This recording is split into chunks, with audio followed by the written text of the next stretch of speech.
My wife threw a surprise party for her promotion. I stood in the corner of our living room, the clink of glasses echoing like mockery in my ears. My parents raised their champagne flutes high. To the real breadwinner and wonderful daughter-in-law. The room erupted in cheers. I stayed silent. My wife beamed, soaking in the applause, her hand brushing mine without looking at me. I felt the weight of her grip. It wasn't affection, it was possession.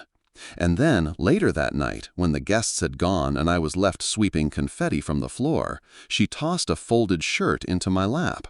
The loser of the house, the cotton red in bold, mocking letters. Her laughter still echoes in my skull. We weren't always like this. I once believed she was my partner, my equal, the woman I'd share every win and loss with.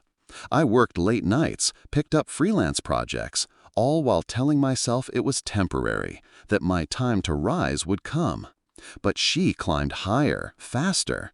Her company adored her, promoted her, praised her in boardrooms while I was left in the shadows.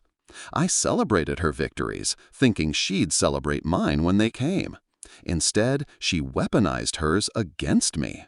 It wasn't just ambition, it was cruelty, disguised as humor.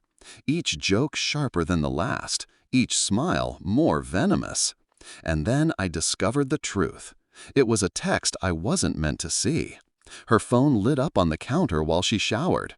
A name I knew. Her boss. The message wasn't about work. It was about the dress she wore, the way she laughed, the plans they had after strategy meetings. My stomach turned cold.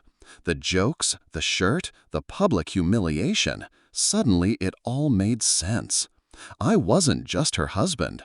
I was her cover. That night, lying next to her as she slept, I stared at the ceiling and made my decision. The pain was real, but it would not control me. I would turn it into fuel. I didn't scream. I didn't confront. I learned. I studied her. Her routines, her habits, the passwords she typed too quickly. She left trails, receipts, calendar entries, careless notes. Her boss's schedule mirrored hers with uncanny precision. Business dinners that ended too late, hotel bookings under corporate accounts. I collected everything. Meanwhile, I played the role of the defeated husband. Quiet, humble, accepting. She thought she'd broken me. She hadn't realized she'd built me into something she should fear. The first move was subtle. I reached out to a lawyer, a quiet one, skilled in shadows. We built a plan, divorce papers drafted, alimony minimized, assets protected. My accounts were shifted, investments tucked away, debts cleared.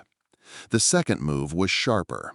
An anonymous packet sent to HR, photos, messages, dates. Not enough to expose me, but enough to scorch her. Enough to raise questions about her merit-based promotion. The third move was personal. I knew her boss's wife.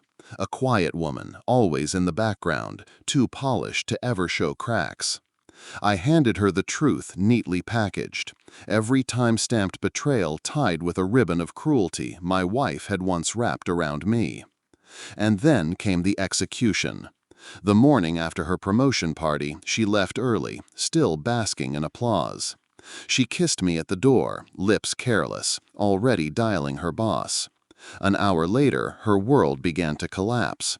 Her boss's wife stormed into his office, evidence in hand. HR summoned both of them before lunch. By noon, whispers spread across the company. By evening, my wife's name was stained with suspicion, her accomplishments tainted by scandal. I didn't need to be there to see it, she told me herself, through 99 desperate messages. Each one a plea, a scream, a frantic apology typed with trembling fingers. I didn't answer a single one. When she finally came home, her eyes were swollen, her voice cracked. "They fired me," she whispered. I sat at the table, divorce papers neatly stacked in front of me. The same shirt she gave me, the loser shirt, hung across the chair. "Sign these," I said, "and you can keep the shirt." Her face crumbled.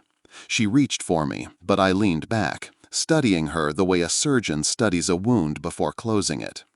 "You wanted to make me the loser," I said calmly. "But I don't lose. I wait." The fallout was swift. She left with nothing but her clothes and that shirt she once mocked me with. Her boss resigned under personal circumstances. His wife filed for divorce. My parents, who once toasted her, toasted me instead, for my silence, my patience, my justice. And me? I felt nothing. No regret, no pity.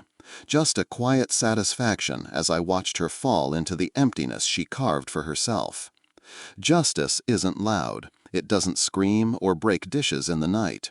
It waits, sharp and patient, until the right moment to strike. And when it does, it doesn't just wound, it erases. That's what I gave her. Not anger, not forgiveness. Just the absence of the life she thought she had built. And now, when I look at that shirt, the one that once mocked me, I smile. Because in the end, the real loser of the house was her.